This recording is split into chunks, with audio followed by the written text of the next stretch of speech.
In an instant, 4 Florida construction workers are trapped in a collapsed trench. As the sandy, wet soil comes crashing down, their co-workers fight desperately to unearth them before they suffocate. When paramedics and rescue teams arrive, they find 3 of the men fighting for every breath. Fear never entered my mind. There was victims in there, and I was going to help them out any way I could. Trapped beneath tons of rock and soil, the terrified victims' friends and loved ones wait anxiously. We've gone through 5 different plans, and you're thinking we're not going to get these guys out of here before they die. Emergency personnel fight fatigue in the elements to keep the victims from being buried alive.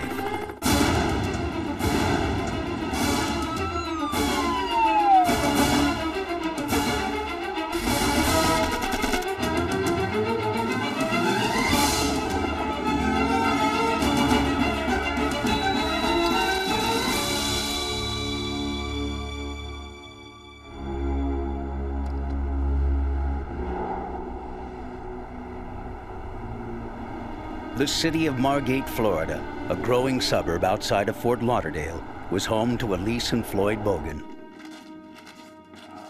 Under Floyd's work-worn exterior, Elise saw a loving heart. He was all she had ever hoped for, and more. Life was good.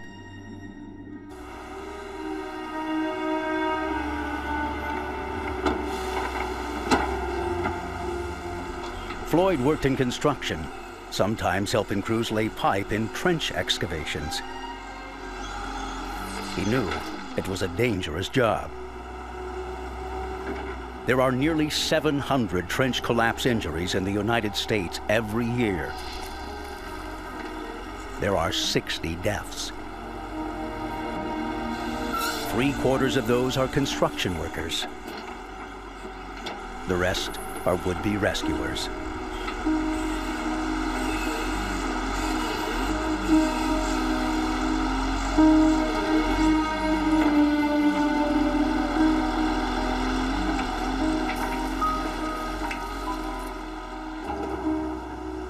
On November 7th, 1996, Floyd was working on a water and sewer trench, about 5 feet wide, 30 feet long, and over 12 feet deep.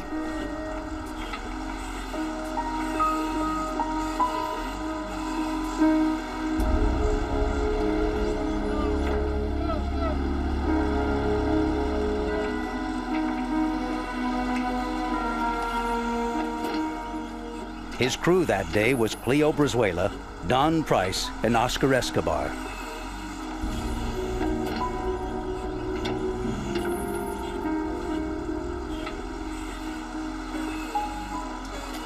Bogan needed to install the pipe in the trench quickly. Loose sand from the walls continued to refill the trench. The sandy, granular soil made excavating the area difficult for the backhoe operator.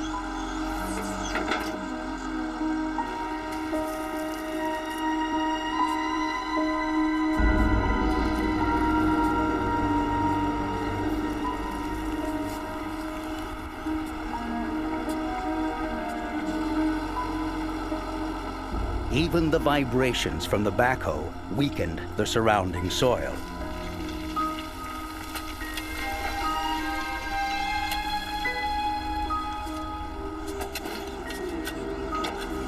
Because they were so close to sea level, groundwater seeped into the trench. Bogan inserted a pump to get rid of most of the water. But some water remained, making the trench even more unstable. Bogan was becoming concerned about the stability of the trench. A construction foreman arrived to review the excavation's progress with the backhoe operator.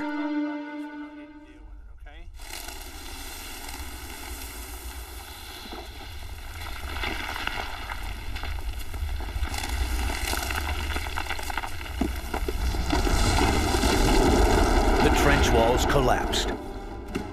In a matter of seconds, trench workers were buried under hundreds of cubic yards of sand and soil. The force that hit them was equal to being run over by a pickup truck. Where are the others at? Only Don Price could be seen above the rubble.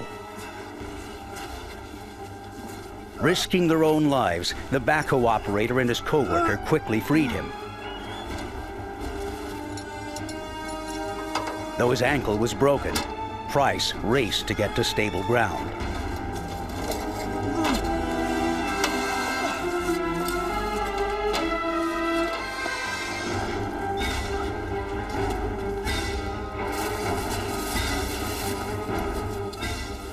The workers continued to search for the 3 men who were still buried.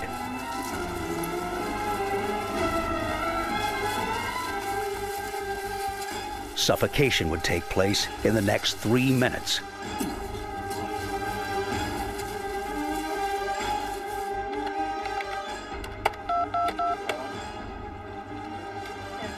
Margot, 911, do you have an emergency? The construction foreman called 911 from a nearby office.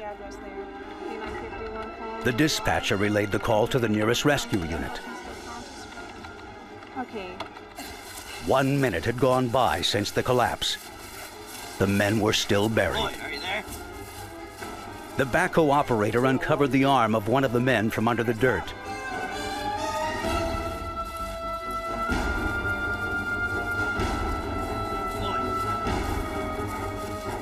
It was Floyd Bogan. He was barely conscious. The pressure on his chest was so great he couldn't expand his lungs to breathe. Yet, he was alive. As they worked to free Bogan, they discovered that he was trapped beneath the surface. The men continued to search desperately for the other 2 workers. They soon realized that it wasn't just sand and dirt that had fallen, but a huge van-sized coral boulder had rolled over on the men. Bogan's left leg was pinned beneath a massive rock.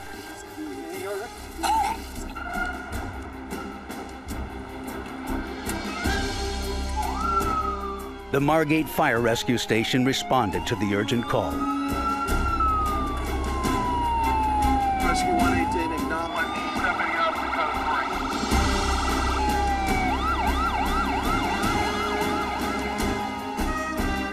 3. After more digging, they found another worker. It was Cleo Brizuela. He was bleeding from the mouth, badly crushed, yet remarkably alive. He too was having trouble breathing. Though 2 of the men were now exposed, all 3 were still trapped under the massive boulder.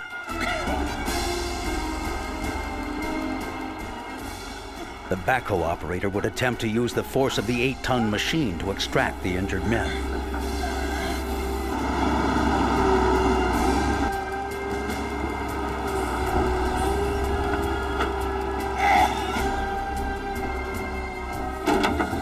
But he quickly realized that the boulder was too large and wedged too tightly. He couldn't move it without risking further injury to the men.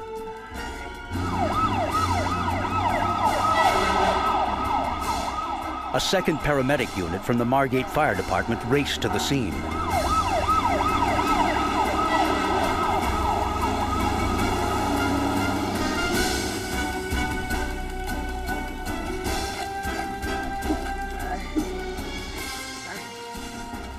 The tremendous weight of the soil prevented Bogan and Brizuela from breathing.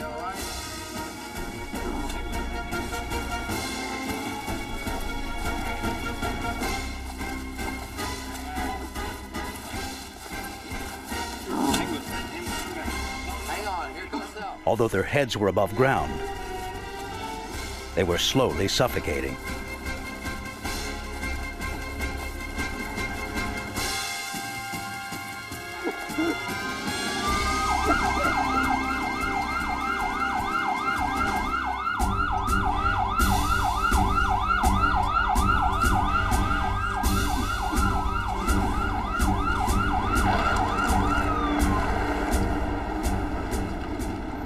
As rescue leader Rob Davis arrived, he saw that the trench walls still posed a considerable threat to any rescue attempt.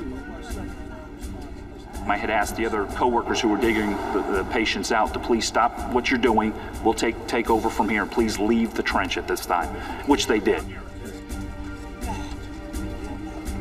He didn't want to risk further casualties.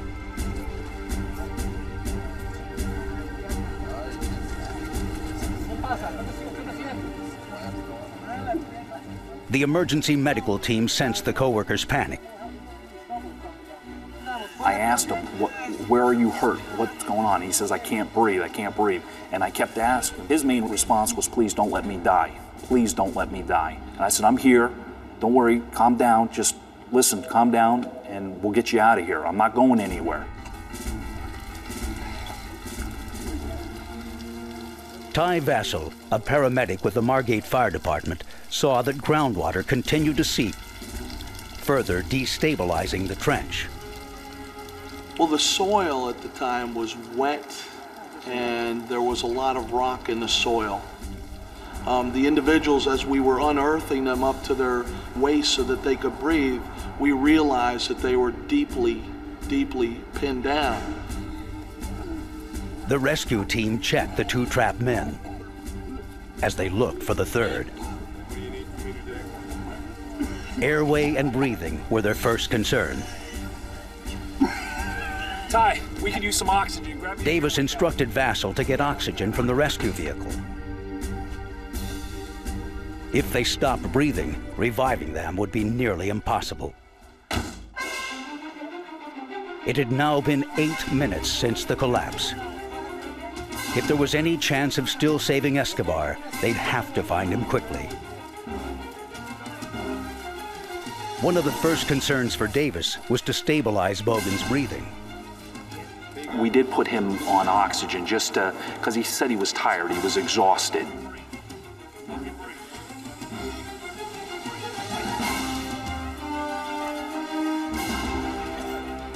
Paramedic Louis Villard needed to stabilize Brizuela.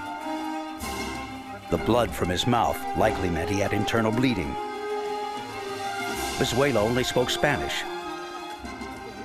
Villard was fluent, and he was able to reassure him. As I spoke to him, I guess in his face I saw a sigh of relief at the fact that he just could communicate with me. I tried to make him as at ease as possible. Psychologically, you have to help the individuals not lose hope, because then the outcome becomes worse. I reassured him that I would do everything in my power to get him out of there safe and sound. And that's all I could promise him. Finally, they located Escobar. He was below Bogan, tangled in his feet. As I looked to my left, just below him, there was a huge void. And you can look in there and you can see water and gravel, and that's where you saw the third victim. Ty, we got a third victim. Signal set. He was deceased. He was looking back at me, and it almost appeared like he was almost snapped in half. So it was a tough scene.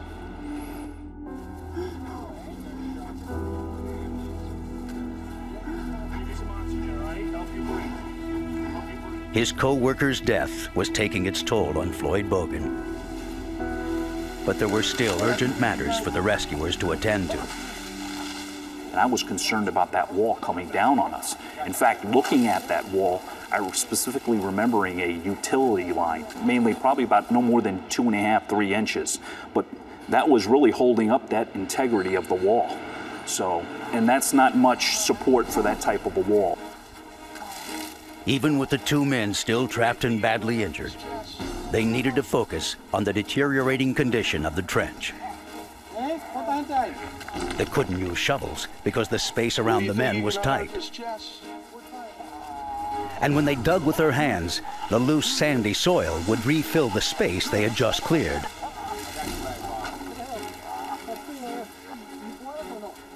The rescue workers were at the mercy of the unstable trench. As we were digging out, it was like you're digging muck, but we were in the water table, and for every scoop I took out, it's like 3 scoops would fall back in, and it was like I wasn't getting anywhere.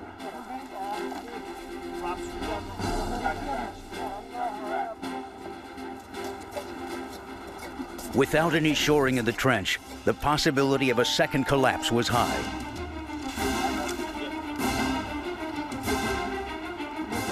The rescue workers immediately set to work, determined that the trench would not consume the two men who were still clinging to life.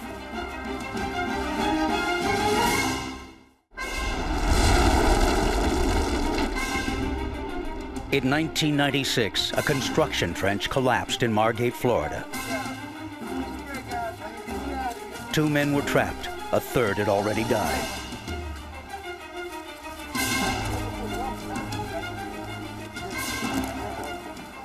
The paramedics pieced together the limited supplies at hand to brace the walls against any further collapse.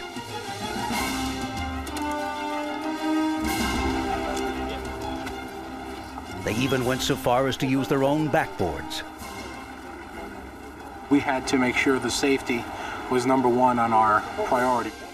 And then we could deal with digging them out. We didn't want to become casualties ourselves as we stood there and tried to save their lives. Plywood, 2x4s, everything they could put their hands on was commandeered in order to buttress the unstable walls. But they couldn't get a stable support base. I guess I was a little frightened at the fact that we might not be able to save these individuals because these walls could collapse at any time. And if this wall of soil falls on these individuals, I can't dig them out fast enough to save their lives. Lieutenant Hector Corona of the Margate Fire Department saw how precarious the situation had become. We determined that the backboards were going to be somewhat helpful, but we also determined once there was a boulder and once we kept seeing dirt trickling down, that the backboards were not going to do the job, and we definitely needed a technical rescue team out here immediately, and that's when I made the call for them to respond. The Broward County Technical Rescue Team was called. Their involvement freed the Margate team to focus on medical treatment and urgent care. Lieutenant Mike Nugent led the Broward team's efforts.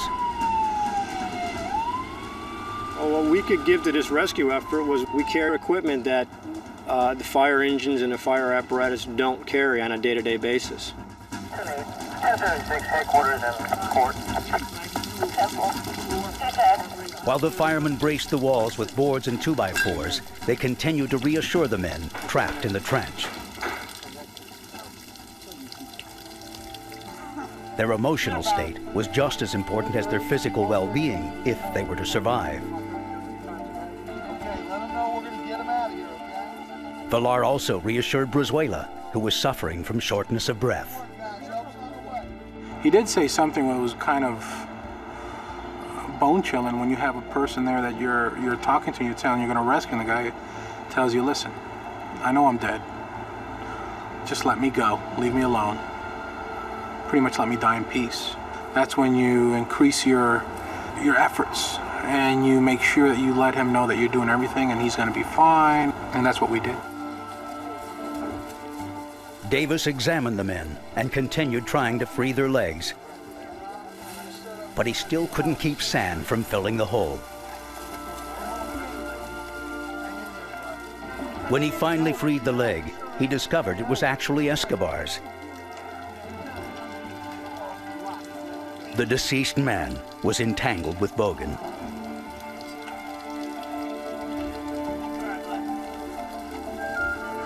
I'll tell you, we got a lot of water down here. A lot more water.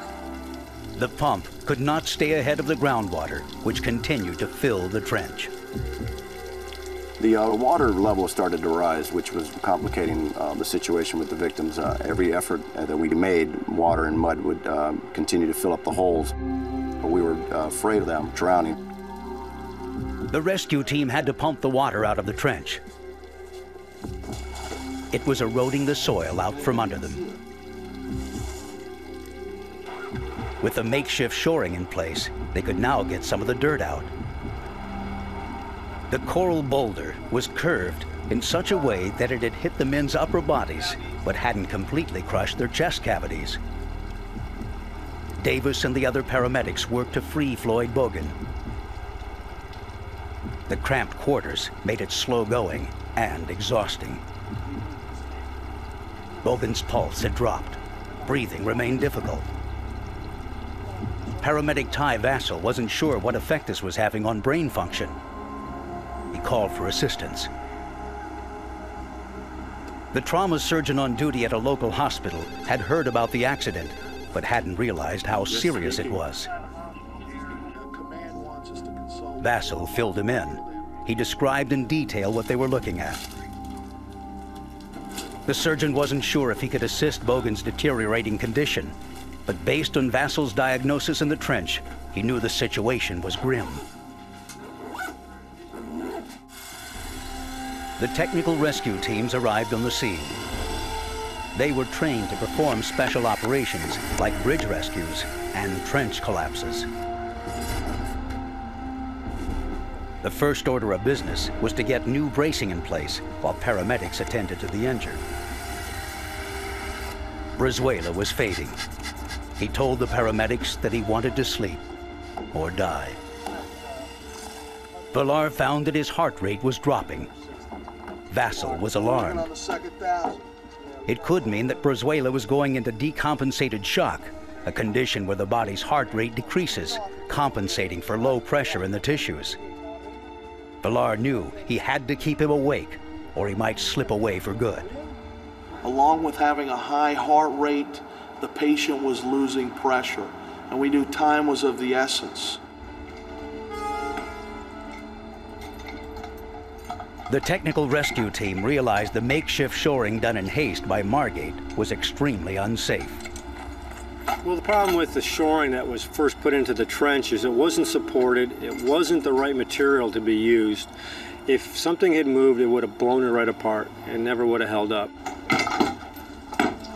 They would use the stronger 3/4 inch 16-layer plywood as shoring walls, supported with horizontal 2x12s. To prevent worker fatigue, they began to change out the paramedics. They had asked me to leave the trench. I was soaking wet, and I was tired. But again, my adrenaline, my enthusiasm, I was kind of bummed when I had to leave because I wanted to stay there. But again, they needed to get some fresh personnel in there. And I want to say probably within the next hour, I got called back to help with the shoring. The Broward team continued to build the new support framework. Well, the type of plywood that we used is very hard, very heavy. It has a resin coating on it to protect it from water and from the soil. On that plywood, we attach a 2x12. We put the panels in on both sides with the strong backs of those boards facing each other on the inside. Now we have a nailing surface that we can secure the strut to. In addition to the wood structure, they used hydraulic bracing that would apply continuous outward pressure, even if the sand eroded away behind the boards.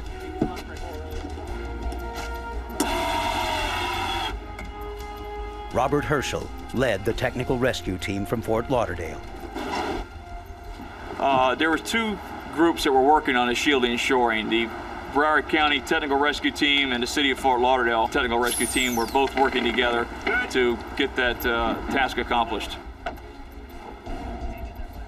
Generally, when you have an incident like that, your resources are going to even use up more than the two teams, so we usually call another team in.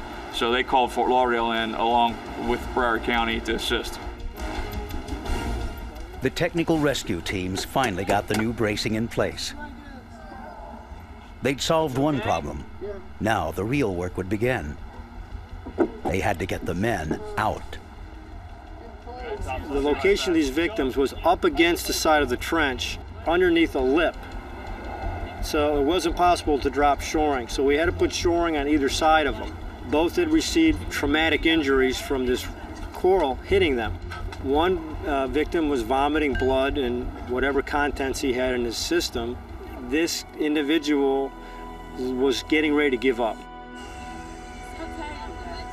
To improve conditions, TRT members set up an air filtration system to get fresh air down into the trench.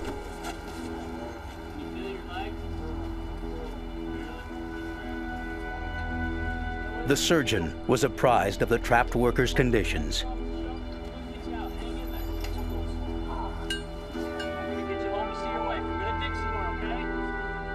Bogan was not sure he could hang on while they worked to release him. Because of the standing water, hypothermia was becoming a very real threat. Hypothermia is a condition where your body's core temperature, if it is lowered enough, it could result in you going unconscious. That is one of our concerns. We don't want our patient to go into shock. We don't want him to become unconscious. We don't want his body core temperature to drop down where he would become hypothermic. As it started to get dark, the rescue team set up generator-powered lights. The trapped men knew their prospects of getting out grew worse. Elise Bogan, informed of the trench collapse, rushed to the scene. She desperately feared for her husband's life.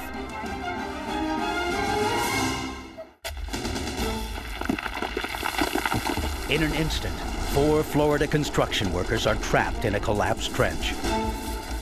Good, he's moving his head. As rescuers raced to unearth the buried victims, they uncovered the arm of Floyd Bogan.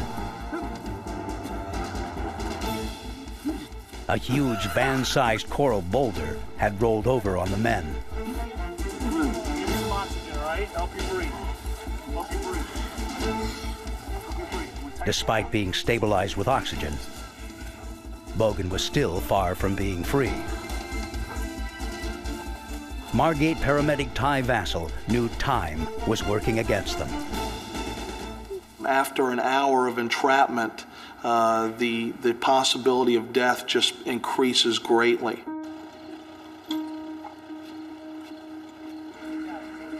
As night descended, their prospects of getting out grew worse.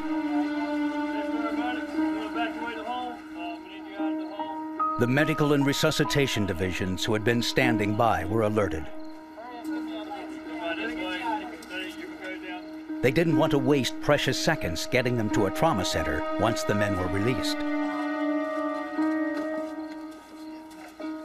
I can tell you from the rescuer's point of view, one of the hardest things on a long-term incident, when the incident goes for a long period of time, is fatigue of the rescuers.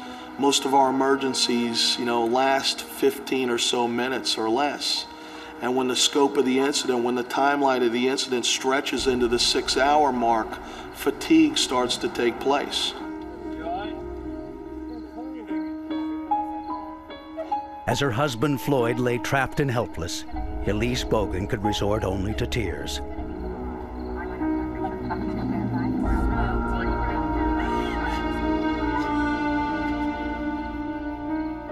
The TRT members discussed their options to free the men.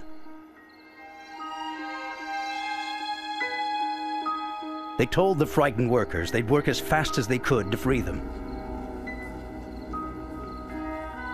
Bogan feared he might never see his wife again.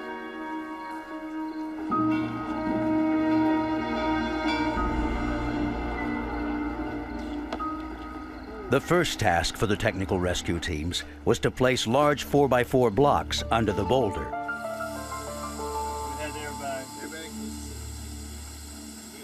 Then they inserted a deflated airbag.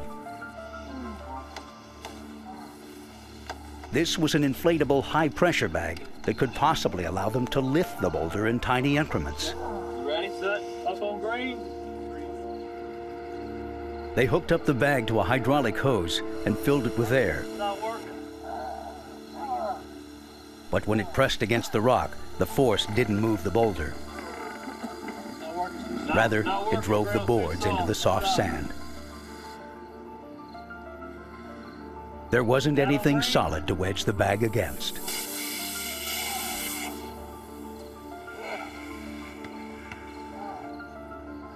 Overseeing the rescue efforts was Lieutenant Robert Herschel of the Fort Lauderdale Fire Department.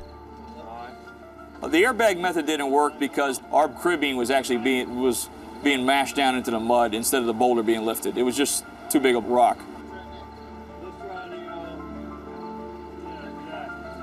Mike Nugent, leader of the Broward Technical Rescue Team, had another idea. They would try a hydraulic lift. This device is capable of bringing huge pressure to bear on the rock.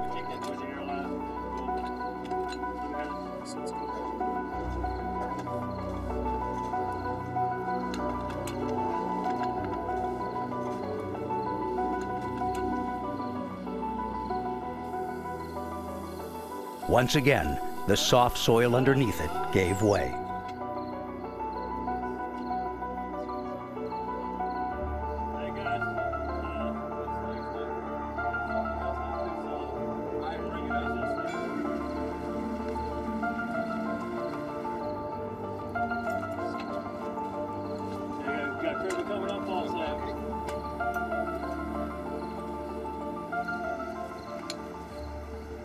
These methods were proving useless. The rock simply wasn't going to budge. How 34 paramedics go down here? That's what we're doing now. They're getting the paramedics. Okay. With the media hovering at the scene, Chief Garrison Westbrook realized they were faced with an additional hindrance. When the helicopters arrived, there's approximately 6 or 7 networks in this area. This is a fairly metropolitan area, and all of them had their helicopters at the scene. At one time, I believe we had 5 units up in the sky. Now, they were getting as close as possible for their cameras, and they were very loud. If you've ever heard a helicopter, you can imagine what 4 or 5 sound like. And at that point, after about 10 minutes' time, we couldn't even communicate on our radios because of the noise. The rescuers were frustrated in their efforts. How's he doing? Well, they're ready to get out of here. As the paramedics tended to the patients, conditions in the trench worsened. Water was certainly a concern. They had been essentially submerged in water for hours. You know, their will to live was diminishing with every minute, so we had to try to get them out of there as best we could. To prevent hypothermia and raise the patient's body temperatures, they wrapped the trapped men in protective plastic blankets.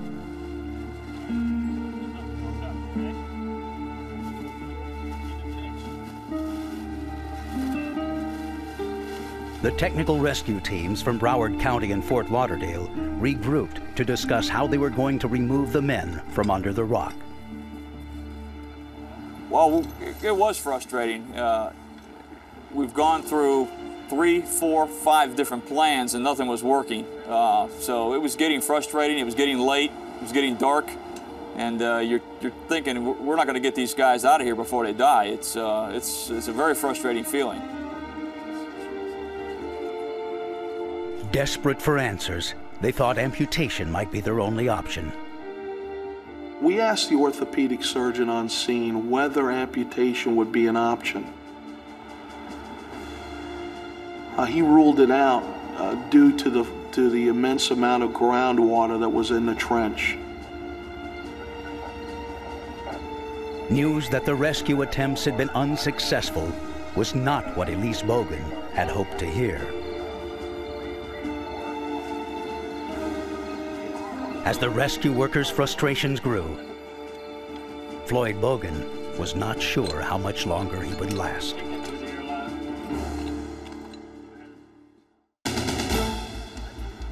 For 4 hours, rescue workers had tried to free 2 trapped men from a collapsed construction trench.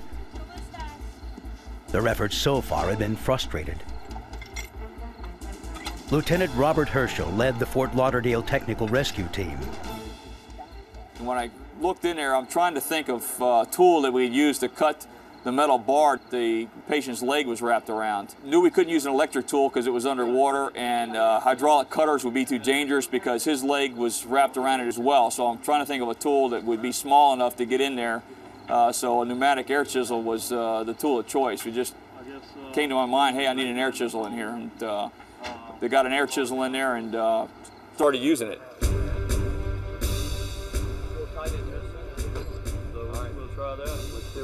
The TRT members decided that if they couldn't move the entire boulder, they'd move it piece by piece. They couldn't use a large jackhammer, as that would endanger the men. Instead, they would employ a small pneumatic air chisel. It was light enough to maneuver in the cramped quarters, but sturdy enough to pulverize the rock.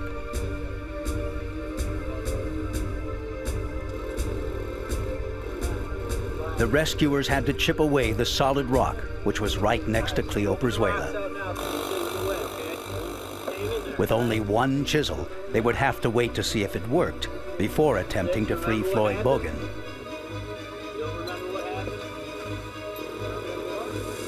The rescuers did all they could to keep the trapped men awake and alert.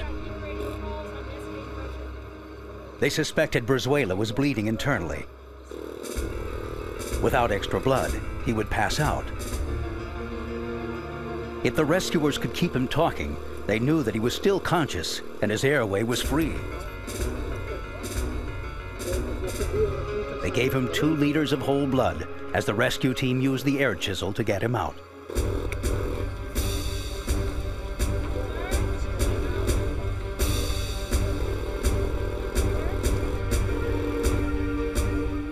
With his health failing and time running out, the rescuers worked to free him.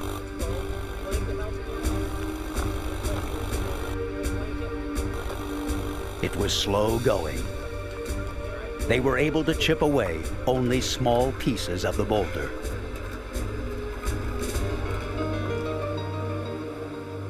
Margate paramedic Ty Vassell alerted the local trauma center and called for a medevac helicopter to respond. Well, there's a rule that if there's 15 minutes of entrapment, 10 to 15 minutes of entrapment, you consider a more rapid transport. So after the first 10 minutes, when it was clear that we weren't going to be able to unearth these people with shovels and with our bare hands, we knew that the aircraft response would be critical for this situation. To extract Brizuela, the rescue workers lowered a Stokes basket into the trench.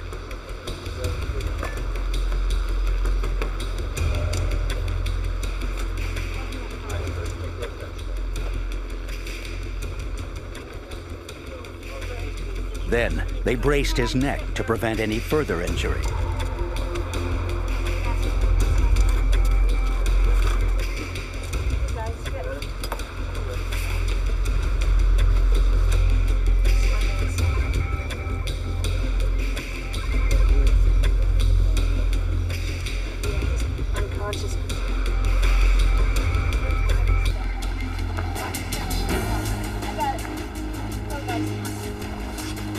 At last, Brizuela was free.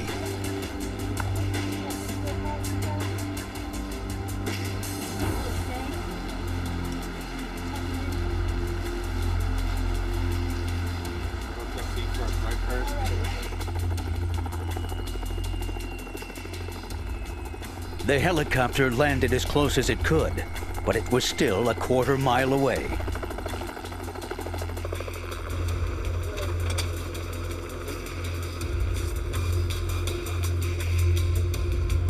In order to keep the patient stable, they loaded him into a waiting ambulance.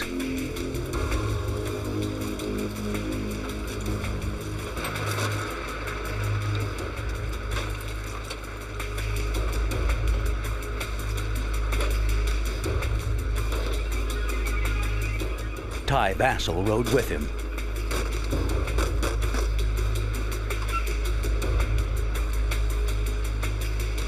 As they began their drive toward the chopper, Brizuela began to choke.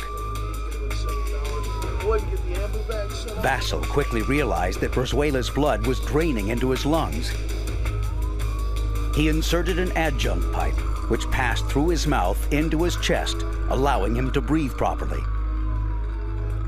Since he had been erect in the trench, his internal bleeding hadn't collected in his lungs. But now that he was lying down, the blood had nowhere to drain. Let's go to the landing zone. Let's get going. Let's move. Brizuela was out of the trench, but not stable.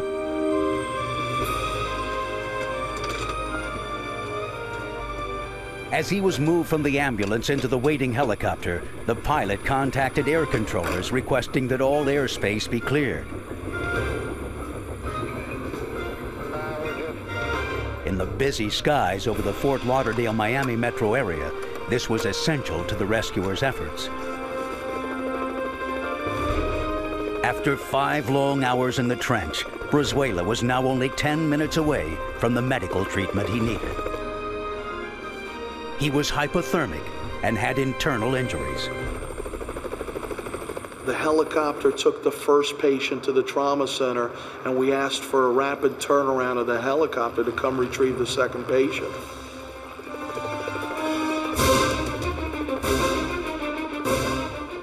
Cleo Brizuela was headed to the hospital. Floyd Bogan remained desperate and trapped.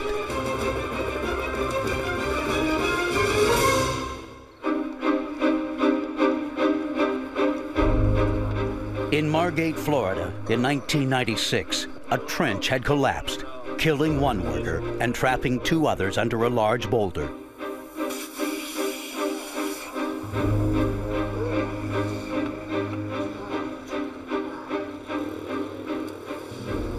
After several thwarted attempts, the rescue workers were using a pneumatic air chisel to cut away at the boulder.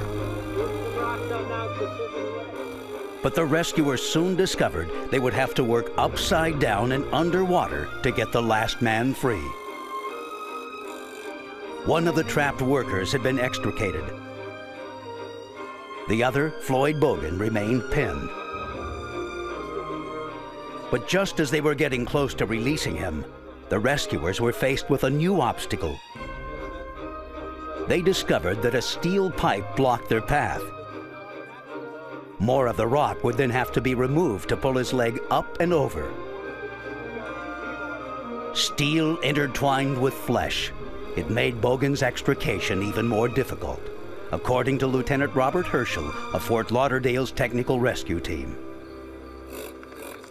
Well, the first thing we had to do was cut away the steel pipe that he was wrapped around, a chip at a time on the steel pipe, and then once I did that, we got a hose line in there and moved some more soil, and then used the air chisel not on the steel but on the rock itself. Piece by piece, the rock began to give way. Bogan was near collapse. The Broward team was concerned the trapped man was close to passing out. They called for the paramedics.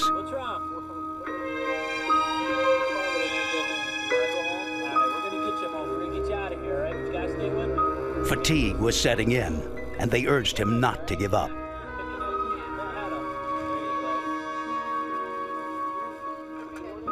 As Elise Bogan maintained a constant vigil, the paramedics informed her that everything possible was being done to save her husband's life. Lieutenant Robert Herschel coordinated the efforts. Getting him out of the trench took a lot of work. Using an air chisel to chip away enough of the rock and a fire hose to blow away some of the material away from his leg.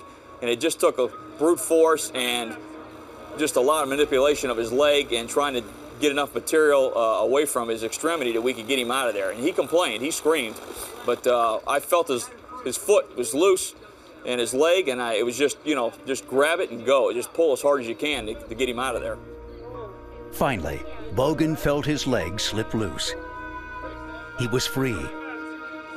It probably took an hour and a half once we got the air chisel in there to get him out. It wasn't a speedy process. It took some time. The rock is soft and the blade kept sinking into it, so you're just using it a chip at a time, just chipping away a little bit at a time. Again, you can't see where you're working, so you're just going by feel with your arms fully extended, and you're almost upside down in this hole trying to work.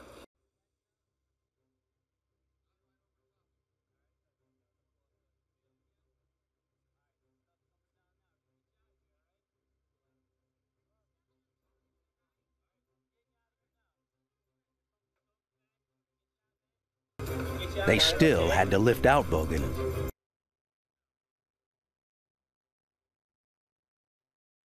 The paramedics brought in a half-back extrication harness.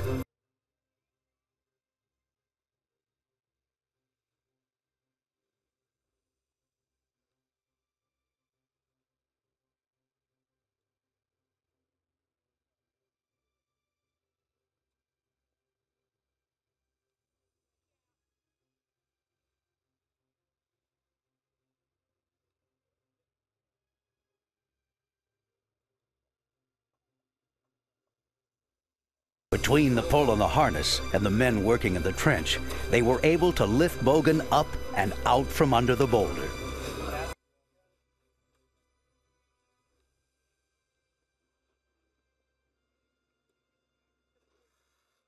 To stabilize him, they placed him on a backboard and secured it to a Stokes basket.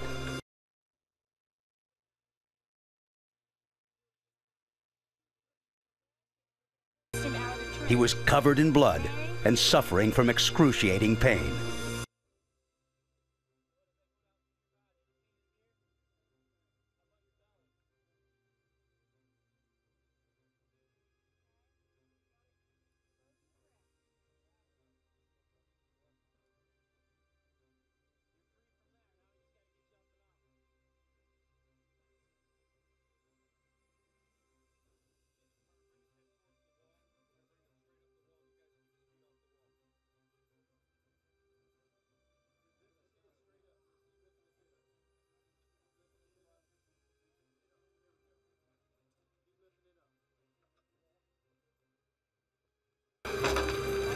After being trapped for hours, Floyd Bogan was finally freed from the trench.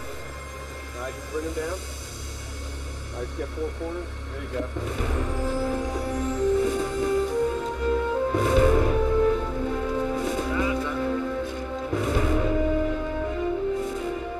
He was suffering from a concussion, and he complained of extreme back and leg pain.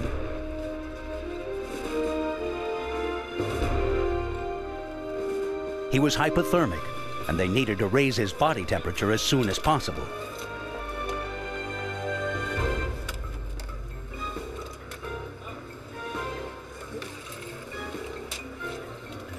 The combined efforts of the Margate Fire Rescue Department, along with the Broward County and Fort Lauderdale Technical Rescue Teams, over 70 people altogether, proved that even the most precarious situations can be overcome with ingenuity and tenacity. 2 men owe their lives to their efforts. Emotionally, I look back at it, it's a call that'll stay with me a lifetime. I saved a man's life, and that's why I got into the business, to run the calls and to make a difference and to save lives. Floyd Bogan and Cleo Brizuela both recovered. They still suffer from permanent injuries from the accident. Don Price was treated at the hospital that day and released. The body of Oscar Escobar was exhumed later that night.